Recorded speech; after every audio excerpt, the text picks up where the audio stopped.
Hari ini saya mau menyampaikan satu khotbah berkaitan dengan doa Yunus. Tapi saya berikan judul doa Yunus yang memuakkan, doa Yunus yang bikin mual, yang bikin enek. Mari kita membuka Yunus pasal yang kedua. Kita akan membaca ayat-ayat di dalam pasal ini adalah doa dari Yunus. Kita akan membaca pasal 2 dan kita akan merenungkan bagian ini ya di dalam LAI terjemahan yang pertama diberikan judul doa ucapan syukur Yunus.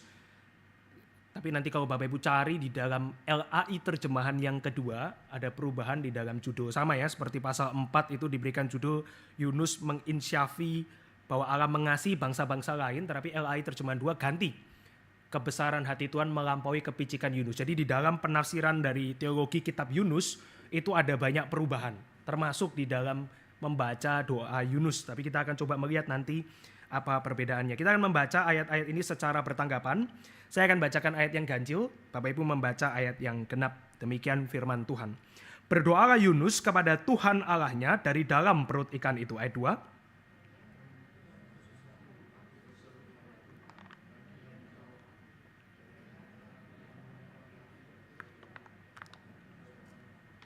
Telah kau lemparkan aku ke tempat yang dalam, ke pusat lautan, lalu aku terangkum oleh arus air, segala gelora dan gelombangmu melingkupi aku.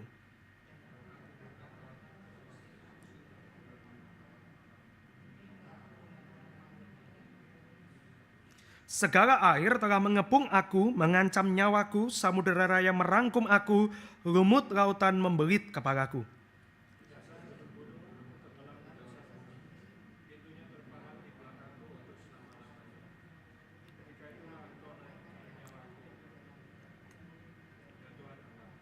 Ketika jiwaku letih lesu di dalam aku, teringatlah aku kepada Tuhan, dan sampailah doaku kepadamu, ke dalam bait-Mu yang kudus.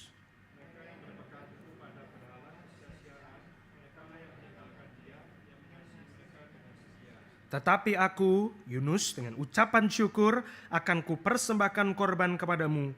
Apa yang kunazarkan akan kubayar, keselamatan adalah dari Tuhan.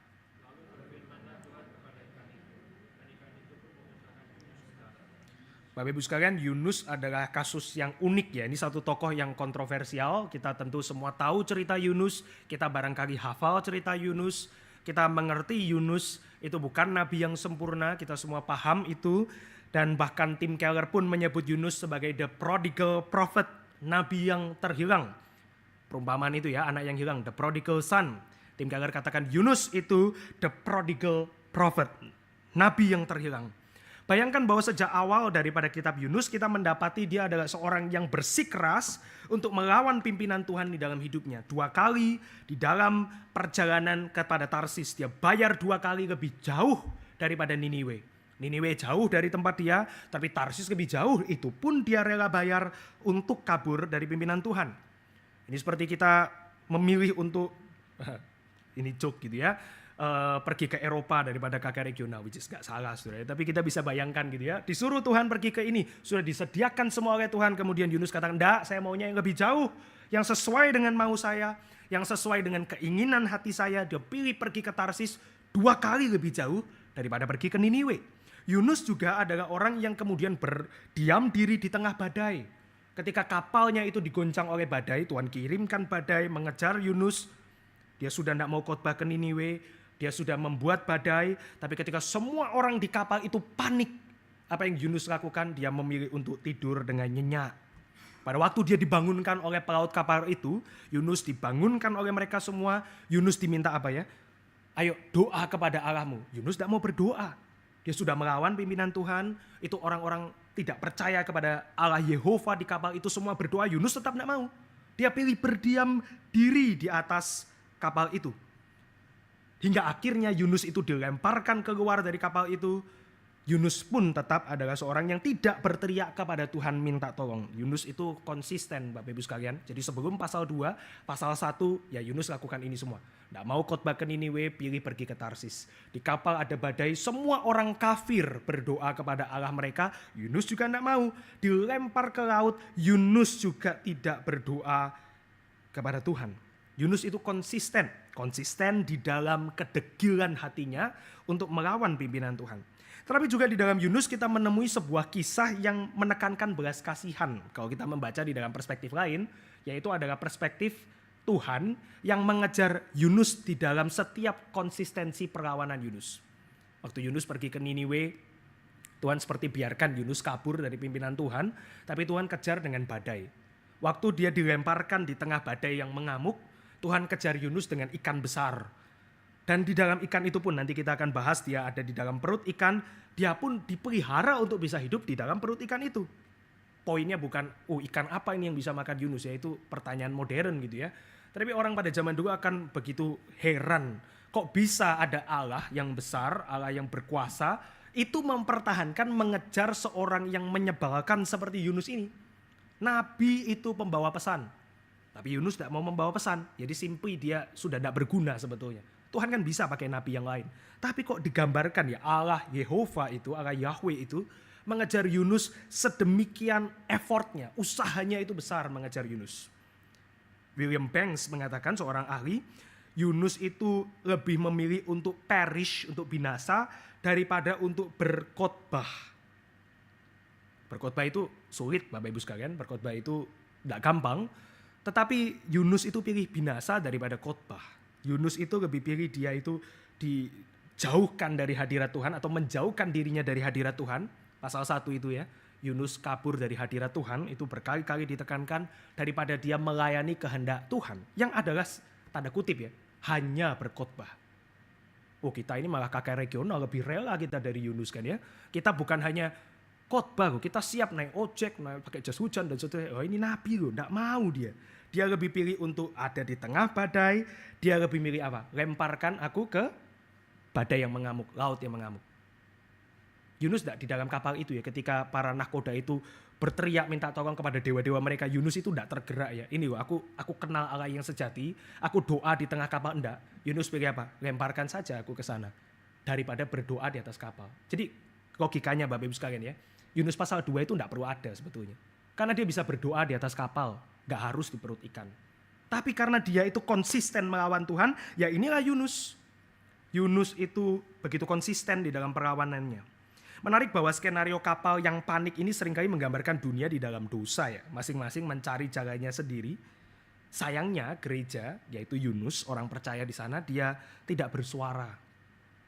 Bapak Ibu bisa bayangkan kapal itu seperti gereja di tengah dunia, tapi dia memilih diam. Dia tidak memanggil nama Tuhan, dia tidak berdoa bagi keselamatan baik dirinya maupun kapal itu. Dia juga tidak penginjilan di sana. Dan justru tidur di dalam dosa. Gereja bisa begitu subtle, bahkan tampak lebih buruk daripada orang-orang yang tidak percaya di atas kapal itu. Setidaknya mereka orang-orang kafir berdoa kepada Allah mereka masing-masing. Tapi Yunus dia pilih tidur. Ironisnya Tuhan menunjukkan kuasa dan kita bersyukur akan ini. Dan dia pun mengejar Yunus berulang kali di seluruh kitab Yunus yang ada 4 pasal itu. Dan ketika dia dikorbankan atau mengorbankan dirinya karena dia tidak mau berdoa di atas kapal itu. Jadi saya membaca Yunus itu dia bukan bersifat heroik, ya sudah aku berkorban. Nah, bukan heroik. Dia justru sangat-sangat ngeyel sama Tuhan. Sehingga dia memilih untuk dilempar. Dan ketika dia dilempar dan ditelan oleh ikan besar itu, pasal 1 ditutup dengan ini. Atas penentuan Tuhan datanglah ikan besar menelan Yunus. Disitulah kita mendapati Alkitab mencatat doa Yunus sepanjang 1 pasal.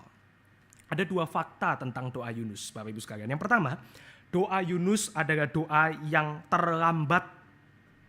Doa yang terlupakan. Harusnya di kapal. Harusnya waktu pasal pertama Tuhan panggil Yunus, Yunus bangkitlah pergilah ke Niniwe karena dosa mereka sudah begitu besar di mataku. Yunus harusnya berdoa kepada Tuhan, siap pergi taat dan mengerjakan porsi Yunus. Tapi enggak. Jadi doa ini sudah terlambat jauh sebelum itu semua. Kita berusaha gitu ya, dengan usaha kita sebelum kita melayani mari kita berdoa dulu. Kadang-kadang bisa jadi rutinitas, tapi kita setidaknya berusaha untuk mengingat bahwa doa itu penting. Jadi pertama doa Yunus ini terlambat. Dan yang kedua, tetapi meski terlambat, doa ini adalah doa yang didengar oleh Tuhan. Ini fakta yang kedua. Ya, jadi kita belum melihat doanya seperti apa, tapi doa ini terlambat, yet tetap didengar oleh Tuhan. Yunus, Bapak Ibu sekalian, itu memberikan sebuah gambaran doa sebelum kita menafsirkan nanti doa Yunus, doa yang terlambat tetapi didengar. Doa yang reluctant reluctant, doa yang enggan, doa yang diberikan dengan berat hati, tetapi juga doa yang didengarkan oleh Tuhan. Ini fakta yang kita terima sebelumnya gitu ya. Doa ini sudah terlambat, sudah dengan berat hati, sudah ceritanya dihukum baru ingat berdoa begitu ya. Tetapi tetap didengar oleh Tuhan. Nah, ada dua perspektif membaca doa Yunus. Yang pertama, Bapak Ibu sekalian, adalah perspektif yang Bapak Ibu saya kira pasti pernah mendengar, yaitu melihat doa ini dengan positif. Kalau kita membaca ini positif, berarti Yunus itu memang dia tadi itu begitu menyebalkan di pasal yang pertama, akhirnya dia bertobat. Kemudian pasal 3 dan pasal 4 berarti Yunus yang sudah bertobat. Nah, biasanya yang menekankan ini adalah Yunus itu kemudian sedang dikuduskan. Memang nanti kan dia di pasal 3 dia khotbahnya ala kadarnya begitu ya. Memang di pasal 4 dia itu masih ngeyel dengan Tuhan, kenapa kok engkau selamatkan, dia panas hati, minta mati dan seterusnya gitu ya. Saya pernah khotbah ini di Citra. Ini yang pertama dia ditafsirkan berarti sebagai pengudusan. Saya kira penafsiran ini bagus Bapak Ibu sekalian ya. Kita bisa melihat ya kita pun mirip dengan Yunus di dalam kehidupan kita. Begitu ya. Kita juga di dalam pertobatan ini kita masih dikuasai seringkali oleh kelemahan kita dan kita bisa tidak taat kepada Tuhan di dalam hidup ini. Kita bisa jatuh bangun di dalam kehidupan kita, kita bisa kemudian masih marah dengan Tuhan. Ya inilah kehidupan orang percaya. Jadi penafsiran yang pertama ini bagus Bapak Ibu sekalian. Tapi yang kedua ada tadi saya katakan perbedaan di dalam scholarship Yunus. Perbedaan di dalam para penafsiran Yunus, bahkan dari orang-orang reform sekalipun. Dan yang kedua ini adalah penafsiran yang hari ini saya mau bagikan untuk memperkaya kita semua. Yaitu adalah penafsiran yang melihat tidak serta-merta ini menolak Yunus itu adalah orang percaya, bukan itu isunya. Tetapi adalah satu penafsiran yang melihat doa ini sebagai doa seorang yang masih melawan Tuhan. Doa yang masih sangat memang nampak begitu teologis, mengutip banyak ayat doa ini sebetulnya. Doa yang memang baik secara agama, doa yang memang baik secara kata-kata, tetapi ini adalah doa seorang yang belum sungguh-sungguh itu bertobat kepada Tuhan. Kita bisa terima dua-dua ya, kita bisa melihat Yunus bertobat di dalam perut ikan, tapi masih dikuduskan, itu bagus. Tapi kita juga bisa melihat dan belajar pelajaran doa dari doa yang begitu enggan dibawakan oleh Yunus yang masih marah ini.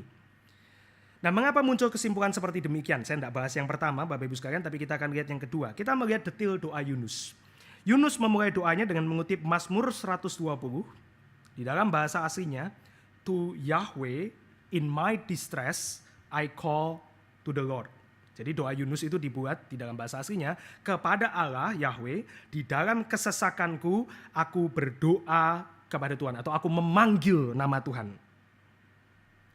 Di dalam bahasa Indonesia tidak terlalu kelihatan ya. Di dalam bahasa aslinya, di dalam kesesakanku aku memanggil Tuhan. Itu bahasa asli di dalam Mazmur 120. Namun di dalam doa Yunus yang ubah susunannya. Susunannya menjadi begini. I cried out, aku memanggil nama Tuhan because of my affliction. Aku memanggil nama Tuhan, I cried out because of my affliction to Yahweh, he answered me. Jadi Bapak Ibu, apa yang beda di sana? Yang beda adalah di dalam Mazmur yang dikutip Yunus, Tuhan itu pertama-tama. To Yahweh. Di dalam doa Yunus, pasal 2 ayat 2 dia balik. Di dalam kesusahanku aku berseru kepada Tuhan. Perubahan kecil ini Bapak Ibu sekalian ya, ini bukan terjadi karena kesalahan memori Yunus.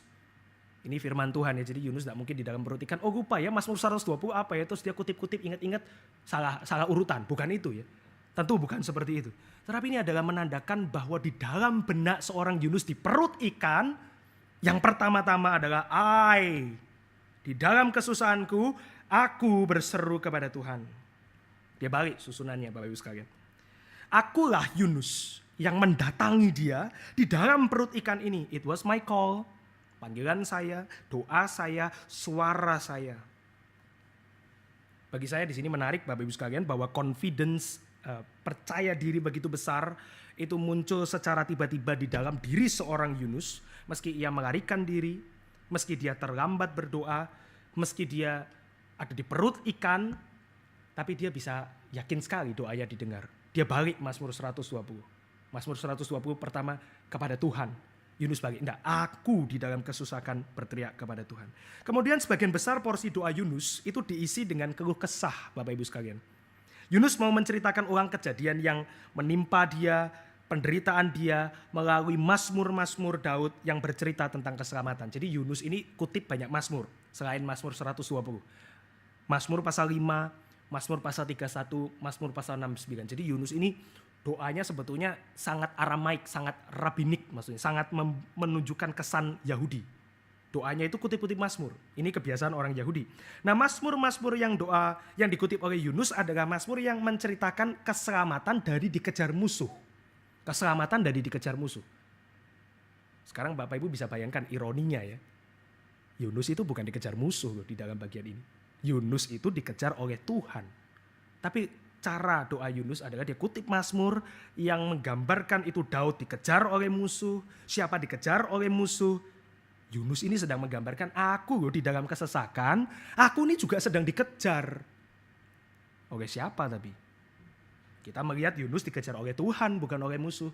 Tapi lihat ya doa Yunus ya, begitu baik dia kutip Mazmur pasal 5, dia kutip Mazmur 69, dia kutip Mazmur 120, poinnya apa?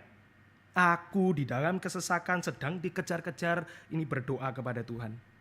Yunus, kamu bukan sedang dikejar, kamu sedang lari. Kamu itu bukan sedang dikejar oleh musuh. Kamu itu sedang menghindari Allah. Itu Yunus sebetulnya. Di dalam versi Yunus dia exclude, dia keluarkan bagian-bagian yang memuji kesetiaan Allah. Yang seharusnya menjadi tema-tema penting di dalam Mazmur yang dia kutip. Dan apa yang dia pertahankan yaitu ratapan-ratapannya saja. Yunus menghilangkan pujian kepada Tuhan di bagian inti dari doanya. Ia mengemas tuduhannya kepada Tuhan dengan Mazmur Daud. Saya ambil beberapa contoh. Ia mengatakan di ayat 3, telah kau lemparkan aku ke tempat yang dalam, ke pusat lautan, aku terangkum oleh arus air, segala gelora dan gelombangmu melingkupi aku. Telah kau lemparkan. Tuhan gak lempar kamu Yunus, kamu melemparkan dirimu ke laut. Tuhan gak mengusir kamu ke Tarsis Yunus, kamu memberikan dirimu pergi ke Tarsis karena kamu gak mau Niniwe.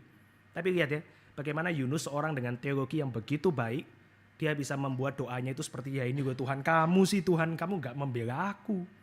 Aku sekarang ada di ini semua karena kau lemparkan aku ke semua ini.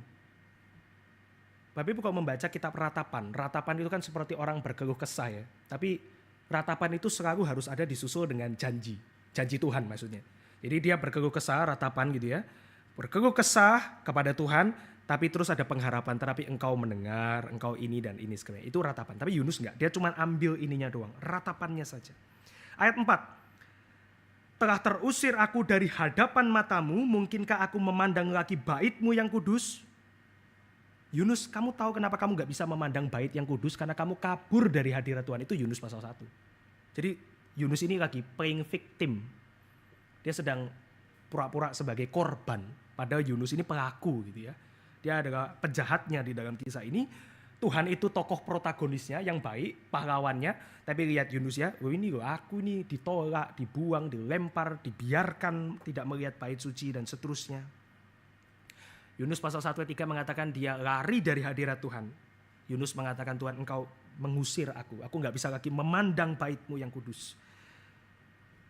Saya pernah babysit ponakan saya yang masih kecil Bapak Ibu sekalian waktu COVID gitu ya di Semarang, dan kemudian yang paling besar waktu itu umur 2 tahun itu suka naik kursi, dan dia suka naik kursi ya tahu ya anak kecil mainan gini-gini ya.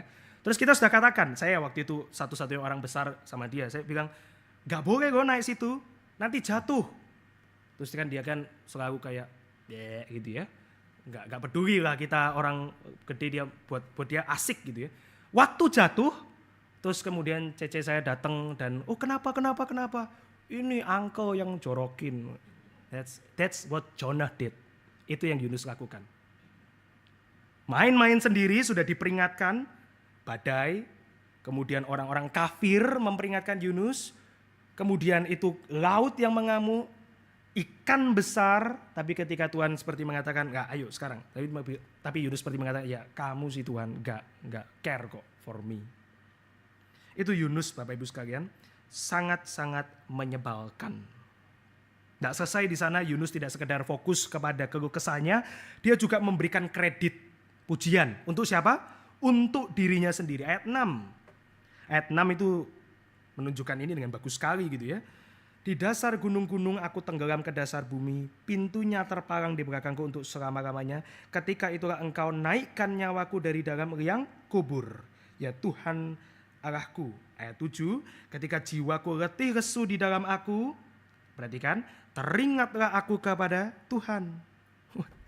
Hebat sekali doanya ya.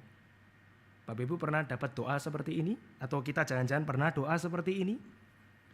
Tuhan, keadaan sulit loh. Tapi untung aku ingat engkau. Itu yang Yunus lakukan di sini. Dia kasih kredit, kasih buat dirinya sendiri. Yang melemparkan aku, Tuhan. Yang ingat Tuhan, aku. Hebat sekali Yunus ya. Tapi itulah Yunus. Ayat 8 dan 9 lebih lagi Bapak Ibu sekalian, bukan hanya Yunus dapat kredit, dia juga mendiskredit dosa orang lain. Ayat 8 ya. Mereka yang berpegang teguh pada berhala kesia-siaan, mereka yang meninggalkan dia. Kamu ini disuruh khotbah kepada yang sembah berhala gak mau. Sekarang lihat caramu doa. Mereka sih gak pegang itu Tuhan dan di kapal itu orang kafir berdoa sama Allah mereka. Yunus, kamu tuh gak berdoa. Tapi kita bisa lihat ya, doanya digambarkan sedemikian indah oleh Yunus. Ayat 9, tetapi aku dengan ucapan syukur akan kupersembahkan korban kepadamu. Apa yang kunazarkan akan kubayar. Keselamatan adalah dari Tuhan. Bapak Ibu tahu satu hal, di Yunus pasal 3 ayat 1-2, setelah dia keluar dari perut ikan, Yunus itu enggak beribadah pada Tuhan. Yunus itu mesti dipanggil lagi sama Tuhan. Yunus, bangunlah, pergilah ke Niniwe. Berarti dia belum jalan ke Niniwe. Sudah keluar dari perut ikan, tapi belum jalan. Itu Yunus, Bapak Ibu sekalian. Kalaupun kita menafsirkan ini sebagai orang yang ada di dalam pengudusan, ya Anda dan saya itu sedang seperti ini kan. Tuhan, bebaskan aku dari penderitaan ini. Setelah bebas, kita itu masih tetap harus dipanggil lagi. Kemarin janji hidupnya suci. Kemarin janji melayani dengan setia. Kemarin janji itu untuk berdamai dengan musuhmu. Dan kita itu kembali lagi, nanti kalau ada masalah kita doanya begitu berapi-api. Dan kita lupa lagi. Yang dikatakan Yunus tentang orang penyembah berhala itu sebenarnya sedang menunjukkan dirinya sendiri.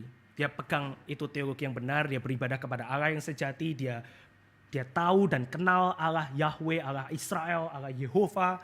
Tetapi Yunus, dia nggak sungguh-sungguh memberikan hidupnya kepada Allah yang satu ini. Soalnya sedang mengatakan ini loh, Tuhan, kamu itu salah mengerti aku. Harusnya nggak gini loh. Ini aku janjikan korban ya. Ini aku menjanjikan ini semua, tapi ini semua cuman kemunafikan Yunus atau kedekilan hati Yunus. Yunus itu menutup doanya dengan Mazmur pasal 3 ayat 8. Mengulang doanya di awal. Di dalam bahasa asli, to Yahweh belong salvation, kepada atau di dalam Allah Yehova ada keselamatan. Tetapi kita bisa melihat bahwa dia nggak sungguh-sungguh memberikan hidupnya konsisten dengan doanya. Doanya bagus. Doanya nggak salah, doanya reform, doanya akurat, tapi dia nggak sungguh-sungguh Bapak Ibu sekalian. Maka pasal 3 ayat 1-2 dia harus dipanggil lagi oleh Tuhan. Dia bukan keluar dari perut ikan, langsung dia tahu dia sudah berdosa, langsung bertobat. Daud itu begitu, ditegur Nathan, dia langsung bertobat, dia sadar dosanya. Yunus tidak begitu. Bapak Ibu sekalian, fakta dalam doa Yunus dan kelanjutan dari kisah Yunus, kita masih melihat bahwa ya memang bukan Yunus protagonis di dalam kisah ini. Memang bukan Yunus adalah tokoh pahlawan di dalam kisah ini. Memang Yunus adalah tokoh yang terus-menerus dikejar, bahkan sampai di dalam pasal yang keempat, ketika Yunus itu masih meminta mati, Tuhan tumbuhkan pohon, Yunus seperti puas lagi bersyukur pada Tuhan. Kemudian ada satu ulat itu yang memakan habis pohon itu, dan Yunus itu marah lagi. Dan itulah kehidupan Anda dan saya, Bapak Ibu sekalian. Memang tokoh utamanya bukan Yunus. Tapi apa yang kita bisa pelajari dari kisah Yunus dan khususnya doa Yunus? Yang pertama, Bapak Ibu sekalian, bahwa teologi yang akurat tidak menjamin hati yang beres. Teologi yang akurat tidak menjamin hati yang beres. Yang dibalik ya, kalau gitu gak perlu teologi yang akurat. Yang akurat aja bisa gak beres gitu ya.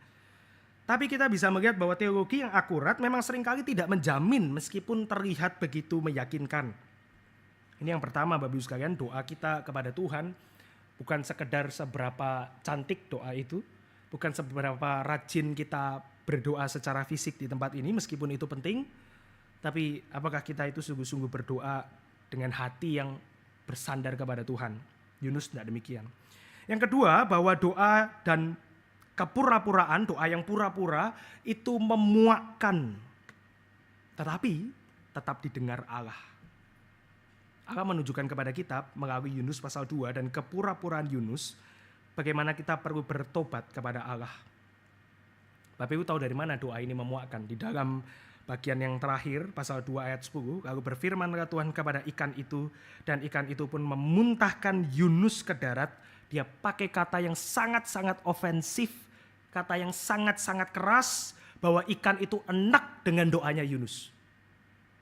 Bukan tersentuh dengan doa Yunus, enggak. Ikan itu enak, maka pakai kata memuntahkan Yunus ke darat.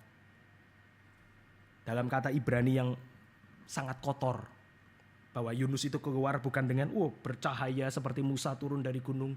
Nah, ikan itu memuntahkan Yunus dan Yunus keluar itu enggak cantik, enggak pretty, enggak bersih, menjijikkan dia itu. Tapi rupanya Tuhan mendengar doa Yunus. Tetap didengarkan.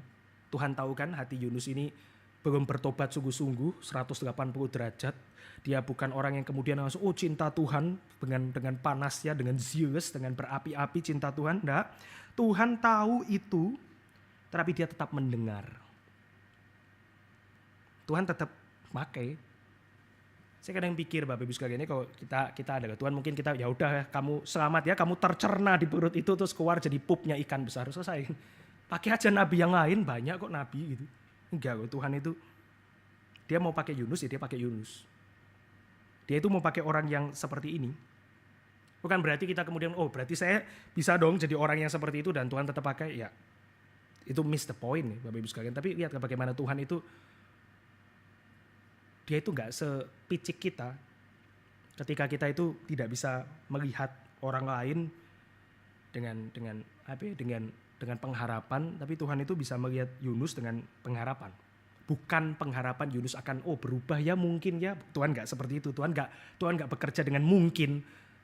Kita bisa gambarkan secara singkat, secara kristologis apa yang Tuhan lihat dari Yunus ya simply ya. Jika Yunus adalah orang selamat dan kita percaya Yunus orang yang selamat, maka yang dia lihat dari Yunus yang begitu menyedihkan di perut ikan adalah Kristus, anaknya. Nah, sama dalam hidup kita juga demikian Bapak Ibu sekalian, kita juga sedekil ini, kita juga semenjijikan ini. Apa yang Tuhan lihat di dalam kita, jika kita ada di dalam Kristus, seberapa jeleknya kita Tuhan Bapa melihat Kristus. Saya nggak tahu kita ini gentar ketika mendengar ini atau kita biasa aja gitu. Oh ya puji Tuhan, Tuhan melihat Kristus jadi saya bisa berdosa. Ya, sangat miskin sekali gambaran seperti itu ya. Justru ketika kita yang begitu menjijikkan dan Tuhan itu melihat kita tetap melihat anaknya, karena kita ada di dalam Kristus, ini doktrin keselamatan reform, kita begitu gentar ketika kita hidup dengan sembarangan. Tentu kita tidak bisa sempurna hari ini. Tentu kita bukan menjadi separuh malaikat dan melayang, kita tetap memijak tanah ini mengingatkan kita ini tetap adalah makhluk yang hina sampai dengan hari ini. Tetapi Tuhan itu melihat semua kedekilan, kepalsuan, dan dia melihat anaknya di sana. Dan itulah kenapa dia mendengar. Dan itulah kenapa kita berdoa di dalam nama anaknya, Yesus Kristus. Jika Yunus yang munafik tetap didengar Allah, ini adalah sebuah pengharapan bahwa Anda dan saya bisa berdoa hari ini. Dan percaya bahwa doa kita didengar oleh Allah. Dan yang ketiga Bapak Ibu sekalian, doa Yunus yang terakhir menunjukkan kepada kita bukan guilt dan remorse yang diinginkan Tuhan. Bukan ortodoksi di dalam teori pengajaran yang benar, bukan juga janji nazar karena dia tahu Yunus palsu di dalam janji nazarnya, di dalam janji korbannya, tetapi yang dia mau lihat adalah bagaimana kita hidup di dalam belas kasihan dari Kristus, belas kasihan dari anaknya yang telah diberikan kepada kita. Melalui doa Yunus kita bisa belajar bahwa bahkan kita pun, jika kita ada di dalam Kristus, kita ada di dalam rencana Tuhan untuk dipakai. Itu kenapa ketika orang berkata saya enggak persekutuan doa karena saya ini orang berdosa. That's the point. Karena Anda dan saya orang berdosa, kita datang ke persekutuan doa, kita datang ke dalam gereja. Kita datang bukan untuk merayakan keberdosaan kita, tapi inilah satu-satunya cara kita tahu bagaimana kita merayakan belas kasihan Tuhan di dalam Kristus. Yunus itu berdoa dengan reluctant, tapi Tuhan dengar. Karena Tuhan tidak delights di dalam janji-janji kosong manusia. Tuhan tidak bersenang di dalam kepalsuan manusia. Dia melihat anaknya di dalam dan melalui hidup kita. Anak-anak adopsinya, anak-anak yang dia angkat, yang dia berikan Roh Kudus di dalam hati kita. Di dalam kehidupan Yunus, proses masih berjalan dan demikian juga dengan kita. Pertanyaannya adalah apa yang saudara mau lakukan setelah mendapatkan pertolongan Tuhan? Tuhan menolong kita dan Tuhan mendengar kita, terus apa yang kita mau lakukan di dalam hidup ini? Dan itulah kenapa kita harus berdoa. Dan itulah kenapa kita harus memberikan hidup kita di dalam doa-doa itu. Itulah satu-satunya cara kita mengerti dan menghayati belas kasihan Tuhan ini. Mari kita berdoa.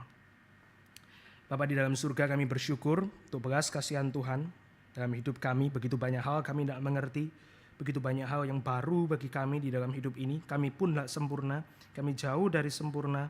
Tapi ya Tuhan, kami menyerahkan apa yang kami miliki, yaitu hati yang hancur ke dalam tangan Tuhan. Kiranya Tuhan yang memungut hati yang hancur, dan Tuhan yang boleh merenda hidup kami, dan Tuhan yang boleh memakai hidup kami. Dalam nama Tuhan Yesus kami berdoa. Amin. Mari kita masuk di dalam sikap berdoa. Bapak Ibu yang sehat bisa berlutut, Bapak Ibu yang tidak sehat, kurang sehat bisa berdoa dengan duduk. Mari kita berdoa.